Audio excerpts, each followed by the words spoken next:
ఒక వ్యక్తితో అవసరం ఉంటే ఎంతవరకైనా కాళ్ళు పట్టేసుకోవడానికైనా రెడీ అయిపోతున్న ఈ సమాజం అవసరం తీరిపోయిన తర్వాత జుట్టు పట్టుకొని రోడ్డు మీదకి ఇచ్చే మనుషులు బహుశా చాలామంది ఉన్నారేమో.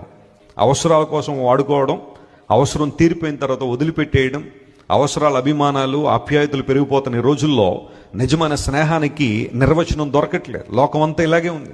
ఎన్నోసార్లు పేపర్లో మనం చూస్తున్నాం, లేదా ఇప్పుడు సోషల్ మీడియాలో ఎన్నో కథనాలు వస్తూ ఉన్నాయి. స్నేహితులే మోసం చేశారని, స్నేహితులే వదిలిపెట్టేశారని, స్నేహితులే ఇబ్బందులు పాలు చేశారని, ఇలాంటివన్నీ చాలా మనం చూస్తున్నాం. నువ్వు ఇచ్చేంత వరకు కూడా, లేదా నువ్వు అన్ని విషయాల్లో వారి అవసరాలు తీర్చేంత వరకు కూడా నువ్వు చాలా మంచి వ్యక్తి వాళ్ళ హృదయాల్లో, వారి జీవితాల్లో. కానీ ఒక్కసారి మీరు నో అని చెప్పగానే ట్రూ కలర్స్ బయటకు వస్తూ ఉంటాయి. లోకం అంతా నేను విడిచిపెట్టే సమయం ఒకటి రావచ్చేమో.